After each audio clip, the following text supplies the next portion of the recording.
Okay. Hi, Geminis. It's Lori again. Okay.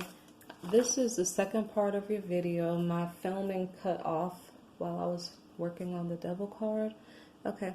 So previous to the devil card, the card that we had previous to it was the Nine of Pentacles, which means that you have excess noise in your background of your life. So there's a lot of kids making noise, dogs, I'm not sure, just chaos in your life. And instead of hearing all that noise and scattering your energy, all of a sudden your life comes into focus and it becomes balanced and in order. Your money starts flowing. Then all of a sudden the devil comes in to tempt you. So don't fall for the temptation sexually or in regard to money, power, or controlling other people. So be careful of that. The next card that we have is the Star card. The Star card is about your dreams coming true and being inspired. Okay. The next card that we have is the Nine of Swords card. This card is about being careful not to... Okay, the card is about having anxiety and stress, but I'm just warning you to get enough rest and take care of yourself so you won't be overcome by an illness or something. So just be careful of that. Like, balance your life. Okay.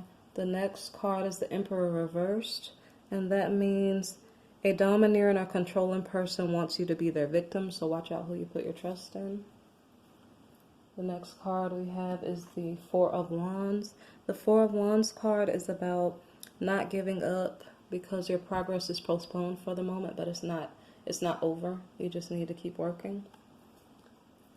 The next card is the Queen of Wands. The Queen of Wands card means inspiration, clear thoughts, and good communication are needed to help your situation progress. And I was thinking that this was, it could be in relation to work, but I was seeing this reading in regard to relationships because it seems like there was a lot of, you could maybe be having issues with your work environment, so apply it as is needed. But I'm assuming this is mostly about romantic lives of Geminis. Okay. The next card that we have is the Ten of Wands. The Ten of Wands card is about feeling overburdened.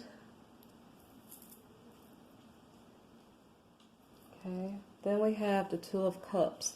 So, by the way, since there's so many cards, this is like almost day to day breaking down like the things that are happening in your life. And some of these issues seem short term. So say, for instance, you have the Two of Cups, which is a love commitment. So it can come in the form of reconciliation, engagement, or a marriage.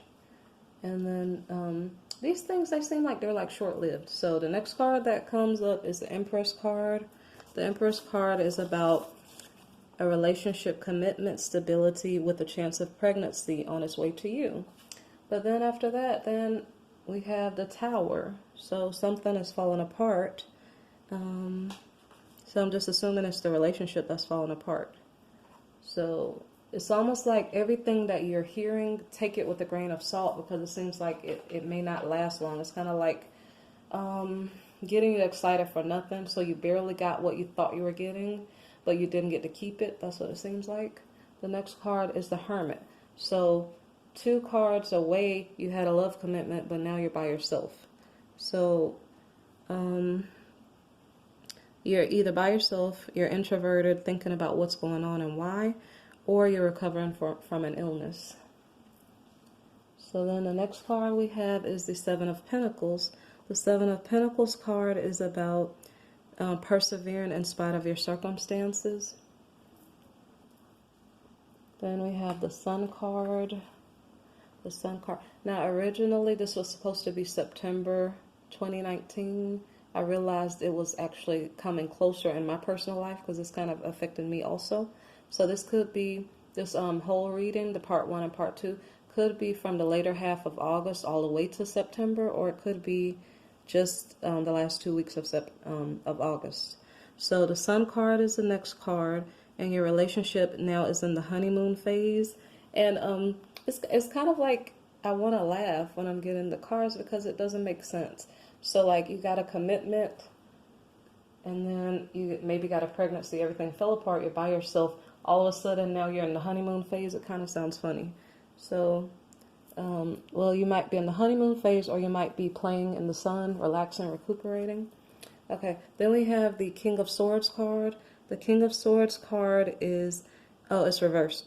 It means a tyrant who wants to win really bad, so just be careful because he might not be so nice at the moment.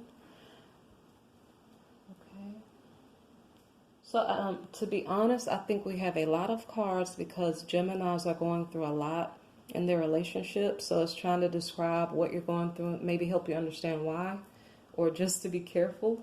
Because I'm going to be honest, like I got the cards and I didn't get a chance to figure out all their meanings and put the message together yet. And so I start seeing it come about in my life. And I was like, oh my God, I need to hurry up and do this reading because I'm almost sure other Geminis might be making mistakes. So I have to help you guys before you mess up and make a wrong decision and get yourself in trouble. So the next card is the Five of Pentacles reversed. And that card is about someone who is lusting after or misusing money. So it's about greed and the greed causing problems in your relationship. Okay, the next card is the Four of Pentacles. The Four of Pentacles card, again, is almost the flip of the card before it. It means that your money is doing okay at the moment. And now you have a stable foundation on which to build your family life, your business life, whatever is going on in your life at the moment. Okay, so then we have the High Priestess reversed.